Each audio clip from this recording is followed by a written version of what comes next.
Hey, Kyle is wonderful here again with another wrestling review. This time it's MLW Fusion from July 7th, 2022. And pretty good show just ended. We saw the Thrilla in Philly, or the Thrilla in Phila was the main event. Pretty good match, good stuff happening. We'll get into that as we go. I wrote a little recap of all the things. There's been a lot of stuff happening in MLW lately, and next week, leading up to next week's season finale, and then pretty soon after that, for the season premiere, we'll have the Battle Riot 41-man Battle Royal, where basically they get a Money in the Bank contract to have a title shot at any time. That's exactly how our current champion Hammerstone got the title with winning the Battle Riot from last year. So I'm really looking forward to that Battle Riot. All kinds of crazy names are going to be added to it. I'm excited for that one. But I wrote a little recap since there's been a lot happening. First I noted that after last week's, remember, it was kind of a short 35-minute episode. We're back to about 50 minutes in length this week, and we'll have, like I said, Boombai Fight Club's Alex Kane is having an open challenge with $20,000 and his national openweight title on the line. Also, the YouTube video tells us it's going to be Real One, which is Enzo Amore, if you don't know. Real One versus Lince Dorado. And these two, I looked it up, never fought in WWE or 205 Live somehow. So first time matchup between those two. And don't forget, last week, Real One took out Jacob Fatu.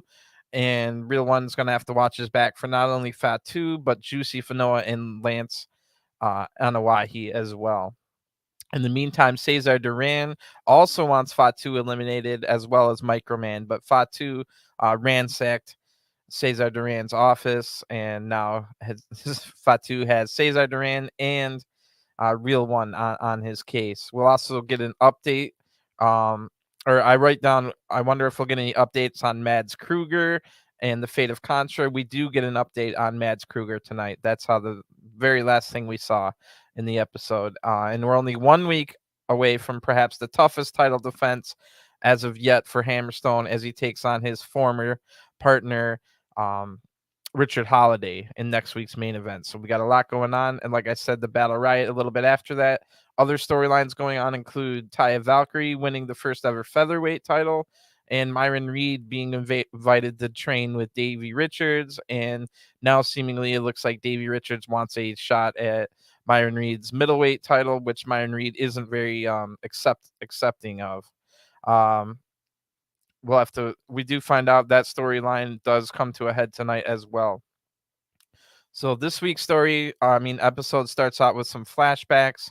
So they kind of explain some of the stuff I just explained. So I'll just quickly go through it. We see Real One running to do something, then bumping into Jacob Fatu, and that makes Fatu mad. Then later on, we see Real One finding his car scratched, and he thinks it's Fatu. Then we see that Polynesian chop shop. If you didn't see it last week, go find that Polynesian chop shop segment from last week's episode. It was the highlight of last week's episode. And we also saw Cesar Duran getting mad at Fatu. We also saw the new Samoan SWAT team beating the Los Aztecos last week. And then right after that match is when Real One attacked Fatu with 2 glass bottles. And then that flashback ends. So we see Jacob Fatu seemingly after last week's event, and he's sitting on stairs with a bloody bandage over his head. And I wrote down word for word because this was a great promo from Jacob Fatu. So I got most of the words here. I'll just say it now. So Jacob Fatu says, "Come on, bro. You're going to rock up on an Uso like that. They try to backdoor me out the building, embarrass me in front of my family. My GD son was in the GD crowd. But you forgot I'm on the left side, the best side, the west side. The only hard cats that ever come out of New Jersey was the Outlaws, and they were rocking with Tupac the whole time. F you. You might be from the block, might be from the hood. We might have came up with some of the same backgrounds, but I tell you one thing, you ain't never run into a Polynesian Samoan oos before." So I had to look it up. If I immediately went to go look up on cagematch.net, did Enzo ever fight against the Usos or Roman Reigns? And no, never a singles match or a tag match. He was in the same battle royal as the Usos one time at Survivor Series, and then there was also a Royal Rumble they were all in, but I don't know if there was any interaction. So no lives detected there potentially. So we just start off with Real One making his entrance. There's only 2 matches tonight. The final match is pretty long. So Real One makes his entrance. The announcers put him over as a thug, and he gets on the mic. He says a lot, so I didn't write it down verbatim, but basically says, "My name is one," that everyone knows, and then he calls Philadelphia Filth Adolphia. He says that they're all fat, just like the Samoans. Real One then calls out Ricky Morton, even though that doesn't lead anywhere tonight, but keep that in the back of your mind. And Real One says he doesn't like Samoans. He calls Lince Burrito, which was unnecessary. And then all of this gets huge boost from the crowd, so that promo accomplished its goal. Lince Dorado now out next to some boring music. He's wearing a robe that looks like a smoking jacket. That looks pretty cool. The Real One's wearing a really clashing, hard on the eyes outfit with leopard print and zebra print at the same time, and it looks terrible. Real One works a headlock at the start, and they grapple for a while until Real One gets a rope break. Huge boost from the crowd. They really hate Real One Enzo Amore. Good stuff. I love hearing the crowds boo that loudly. They go back to some grappling and counter each other, working on the arms. I love grappling and wrestling, but these two aren't very great at it, so it wasn't good to watch. Real One then gets the first big shot of the match, pulling Lince so that his head gets caught on the rope. And then we see scrolling on the bottom the PWI MLW top 10. So I'll just let you know what that was real quick here in the middle of the match. Octagon Juniors number 10, 9 EJ Nduka, 8 Real One, 7 Myron Reed, 6 Calvin Tankman, 5 Mads Kruger, 4 Davey Richards, 3 Alex Kane, 2 Richard Holiday, 1 Jacob Fatu, and the champion, of course, is Hammerstone. So interesting on that one, how they have like Davey Richards higher than Myron Reed, for example. I don't understand that. And also Real One, come on. Anyway, Lince counters to gain some momentum and does the walking man dance, the taunt. The same walking man dance that Real One always does. That was funny. Lince dives out of the ring right onto the Real One, but Lince then hits a giant leap off the top, almost jumps completely over a standing Real One. Lince is able to hit a clothesline or a punch. It looked a little awkward since he jumped so dang high, but you can't ever fault someone for jumping that high. You know what I mean? It's not really a botch if they get major height. So Lince goes back to the top, but then the Real One just throws Lince to the outside. Now Lince is holding his knee as we go to a quick ad break. When we come back, Real One's taking it to Lince outside the ring. Then Real One hits a nasty looking razor's edge right into the ring post on Lince. That looked really good. The crowd is just booing their lungs out here. Real One then tries to get a counter, but Lince then or a count out victory, I should say, but Lince gets back in. Real One stays on Lince with some kicks in the corner. Real One has spit all over his beard. Not a good look there. Lince dodges a corner spear, sending Real One into the post. Then Lince hits a big suplex and some weak looking chops, but the third one connects well. But those first two look terrible. Real One then counters into a nice looking DDT, but Lince gets a foot on the rope to break up the pin attempt. Real One then gets thrown off the top rope himself, but not to the outside, into the ring. And Lince hits a springboard stunner that looked nice. Lince then hits 2 really bad looking springboard moonsaults in a row, and barely connecting on either of them. They both look like crap, to be honest. Lince then goes to the top rope for a moonsault, but Real One dodges that. And Real One hits a low blow and the eat the feet Dunzo for the 1, 2, 3. It was a little awkward. It seems like the referee shouldn't have been distracted for the low blow. I don't think it was a no disqualification match, so I'm not quite sure on that one. But your winner is the Real One, or just Real One, I should say, by pinfall. No Fatu or Samoan SWAT team making the appearance tonight, so that was a little weird. But anyway, we're told now that we'll get an update on Mads Kruger later tonight. Then in the back, Taya Valkyrie's holding on to her AAA and MLW titles. The interviewer asked her if she's going to defend the MLW Featherweight Championship all around the world. Taya says, absolutely. This is an exciting time in my career. I want to defend, she says at first, these titles, and then quickly corrects herself to this title all over the world. Come find me. So apparently the MLW Featherweight title will be defended in other companies around the world. And we get a quick recap now of how the Boombaye Fight Club set up this Trilla and phila match. And then we get a short video saying Mance Warner will be joining MLW soon. Now, I'm not too familiar with Mance Mance Warner. It's one of those names I see all over the place. Like I browse cagematch.net like daily. So Mance Warner is a name I've been seeing a lot, but I don't quite know much about him. So there was a lot of country music playing around in the background of that. So apparently some kind of country boy is on his way, but I have heard Mance Warner's name. So I think this is going to be a pretty big deal because I have been hearing his name a lot, like I said. So then a short recap of the Myron Reed and Davey Richards stuff that I was explaining earlier. And then they promote next week's big main event, season finale, Hammerstone versus Holiday for the World Heavyweight Championship. So in the back, Alicia Atout is asked about the title defense or the title match next week. She's upset because A, she was on the phone, and B, she's the one that's supposed to interview people, not the other way around. But she simply says, "Well, I will give you this." She says, "Hammerstone better be ready for anything." So expect all kinds of shenanigans in next week's main event title match. And it's time for the Thrill in Philly next. But um, so we're explaining the rules. Anyone on the roster can step up.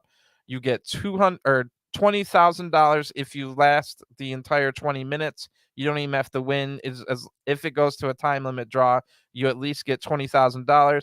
And if you beat Alex Kane in the time limit, you get the $20,000 and the national openweight title. So Alex Kane comes out with Mr. Thomas, that is Boombaye Fight Club. Mr. Thomas grabs the mic from the ring announcer and gives it to Kane. So Kane says, "I am the greatest fighter in all of the 20 years of MLW. Every fighting style they put against me, I can handle. The Boombaye Fight Club is for the people, so that's why I've got a treat for y'all tonight. A 20-minute prize fight for the national openweight title. And we put out a challenge, but it's been quiet out there.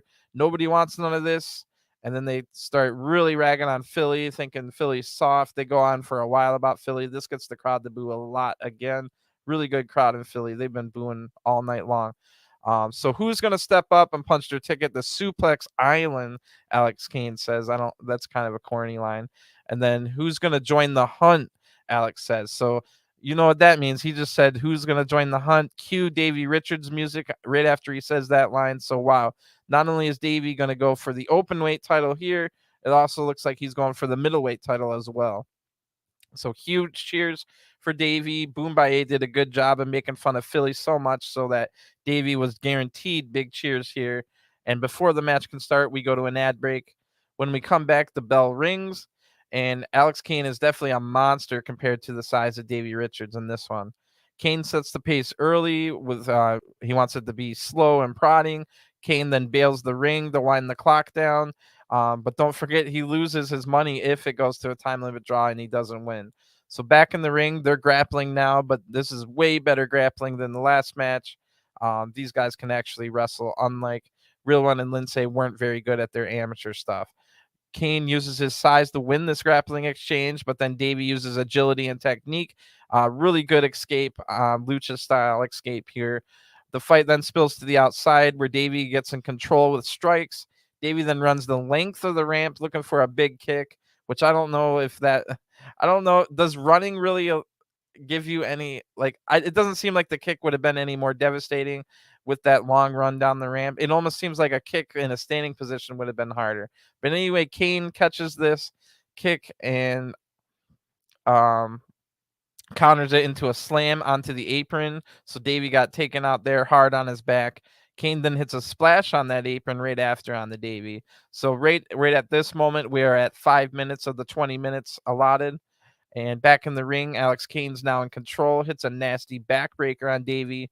Davey's back is truly hurting him now, so that's one of the stories of this match is Davey's back. Kane then keeps the pace slow and hits a neck breaker for a 2 count. Davey then hits a standing stomp to buy some time to recover, but then misses a top rope stomp soon after. Kane was able to dodge that. But Davey's able to stay in control and locks in the trailer hitch submission hold. Kane's just barely able to get to the ropes off of that one. So now we get a close-up of Kane. He's in trouble. He's super sweaty. He's sucking for wind. Kane is already at his limit, it seems, on his stamina. So Kane goes for the Kane Maker, his finisher. Obviously, once you realize, he must have realized himself that he's low on stamina, and he better try and end this soon. So Kane goes for his finisher. Davey blocks it. So Kane hits a regular suplex instead, then picks up Davey and hits the Kane Maker.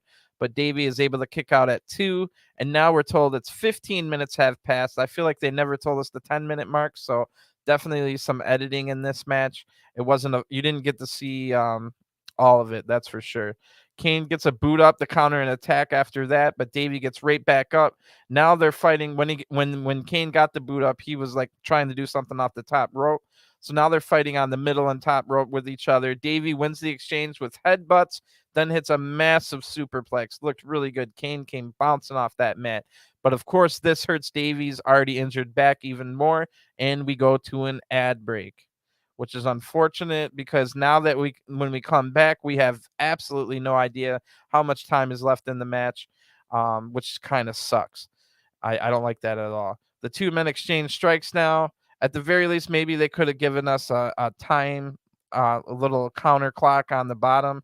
So when we came back, when we went to ad break, maybe it would have read like 4 minutes, 30 seconds. And when we come back, it might have read like 2 minutes, 30 seconds. So we have no idea. I didn't like that part at all. And Davey blocks another Kane maker attempt, but Kane fights off an ankle lock and but eats a penalty kick and a brainbuster from Davey Richards. Kane is able to kick out of that. Davey locks the ankle lock back on, and Kane is in major trouble. Now we hear there's 30 seconds remaining, and Davey turns this ankle lock into another trailer hitch submission, but Kane refuses the tap, can't get to the rope either, and the bell rings. It's a time limit draw. Still national openweight champion is Alex Kane, but Davey Richards does leave $20,000 richer for lasting the 20 minutes. Kane can't even get to his feet due to his ankle. Davey stands over Kane for at least 30 seconds here, and right at the end extends his hand to shake Kane's hand. But Mr. Thomas comes from behind and attacks Davey Richards. Now, if you're looking at this like it's real life, Mr. Thomas was kind of justified in attacking Davey here because remember, I said Davey was standing over the fallen like Kane for like 30 seconds before. Right as he extends his hand, Mr. Thomas hits Davey, which means Mr. Thomas had already decided that it looked like Davey was gonna cause trouble. So in my mind, Mr. Thomas was justified in that attack. So then I write down, will Myron Reed save his new training partner? And of course, the answer is yes. Myron Reed comes out to stop the 2-on-1 beatdown, but Myron Reed did kind of take a sweet time to get down there.